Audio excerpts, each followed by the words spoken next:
97.9, where we make the hottest hip hop and R&B. I'm your girl, Shani Sweets. We are right here inside of the Pretty Girl Playbook, and I told you guys I had a special guest. Dr. Marico is in the building with Advanced Community Health. How are you doing? I'm good. How are you? I'm good. We're going to get into some things when it comes to talk about medication safety, and I know you have a lot to tell us. Yes. So let's get the kids into it. So I know it's like you have different type of medications, liquid medication, they do come with the tops and all that stuff like that. But you get to a point where, you know, your kids might have a little cold or something, they know how to take medicine for themselves, but how do you protect them from reaching into your stuff or, you know, like, I don't know, kids just be all over the place doing so much stuff. So how do you, what is your suggestions to protect, like, the children from mistaking something that they're not even supposed to be having access to? So a couple of suggestions. One, up and away. Keep medication up and away. You know how back in the day they had fire safety. If you don't know nothing else about fire safety, you know to stop, drop, and roll, right? Right. So when you think about medication safety, remember up and away. So you want to keep medications up and away. Do not store medications on low countertops, bathroom countertops. Don't store them on nightstands, because it's too easy for little hands and paws, if you have pets, to reach and accidentally ingest. And if you have to keep your medication in a purse or a baby bag, please don't leave these unattended around children, because again, 40% of the 70,000 cases are occurring with the poison control symptoms are occurring in our children less than 5 years of age or younger, because they're getting into the medication. So keep the medication up and away and high, hard to reach, out of sight places. And if you have a safe, you can definitely keep it in the safe. And then number two, as far as how to keep kids safe. So I heard you say something about candy earlier. Yes. Do not tell kids that medication is candy, because I don't know if you ever heard back in the day, you know, you saw your grandmother, whoever taking medicine, oh, I'm just taking my candy. The problem with that is, if you say I'm just taking my candy, and there are too many medications over the counter and in the pharmacy that look just like candy.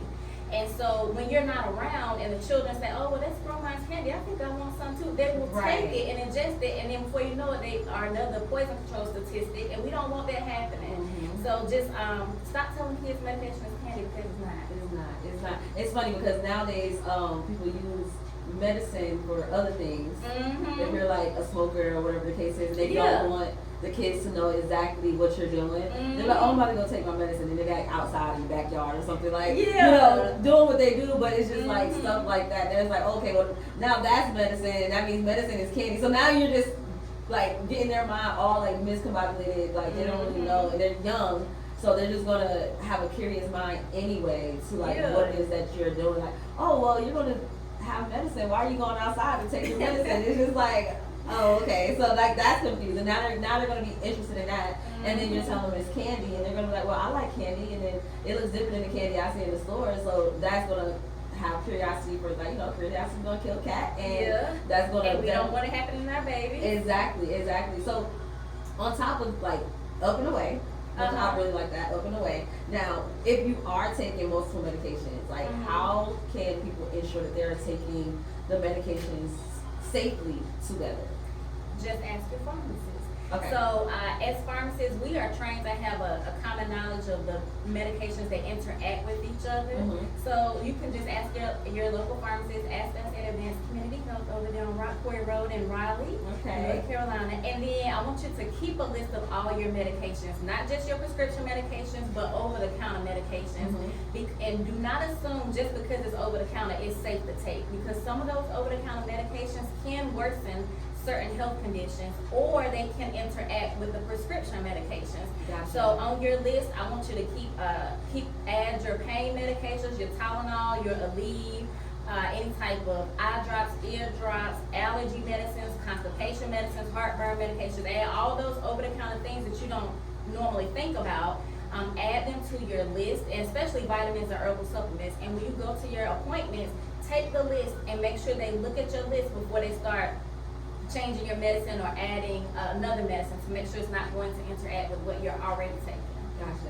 That's, first of all, thank you for giving us all this information, because I don't even think I've ever even thought about medication safety.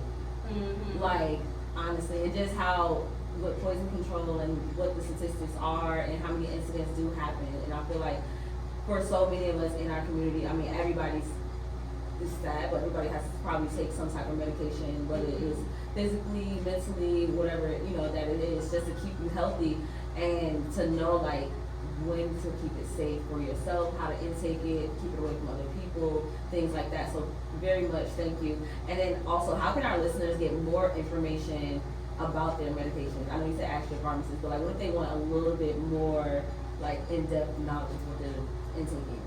So I know in our pharmacy we have QR codes. So if they're taking a particular medication and they pick up the medication from us, they scan the QR code and it gives them more detailed information about their medication. Okay, all right. Well, you guys, y'all have to come to Advanced Community Health. Ask your pharmacist.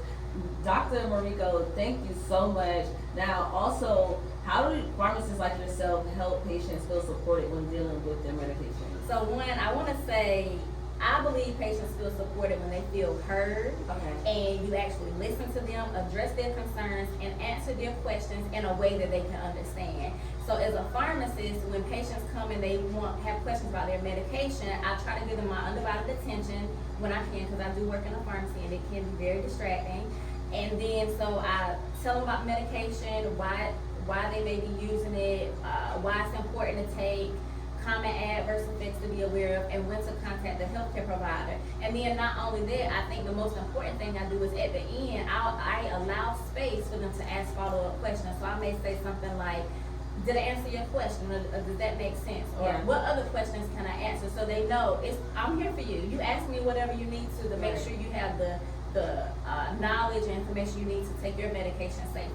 Gotcha. And you guys, I have to put this out there. When you are given that space to ask follow-up questions, before you even go to an appointment, a meeting, an interview, whatever it is, do as much research on what it is that you want to know, and don't be afraid to ask that. I feel like a lot of times people ask you like, hey, do you have anything else that you want to know? And they kind of like freeze up a little bit. And they're like, no, you told me everything. And then they'll get in the car and they're like, dang, I should have asked that. So right along with writing down your prescriptions and everything that you're taking, write down some questions before you go see your pharmacist, because you might answer the question without them having to answer or ask, but then at the same time, there might be some things that when you're in that space, in that moment, that there's so much information coming in that you might forget like what you really wanted to know, or just to have those questions that you need to feel comfortable moving forward after you get all your information from the pharmacist. So definitely, you guys, work on those follow-up questions for everything in life. You need to kind of know everything.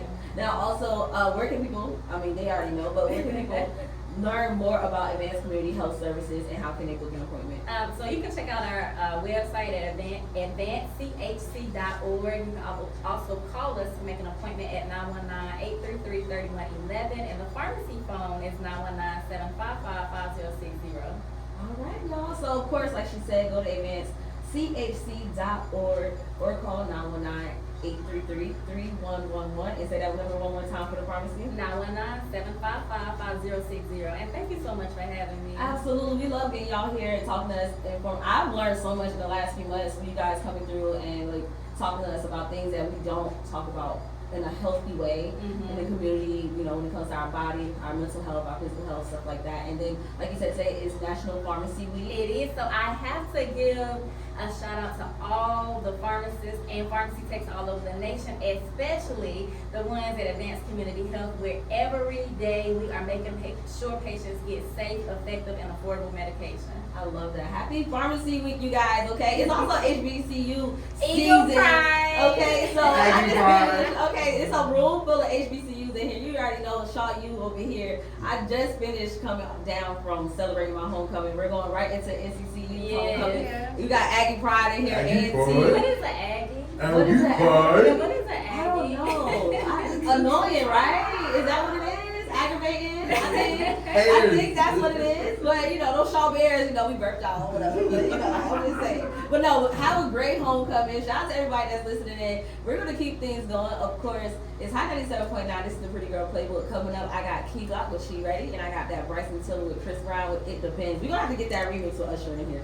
I'm gonna have to talk to him about that. We got to get that remix. Don't go nowhere. It's High 97.9.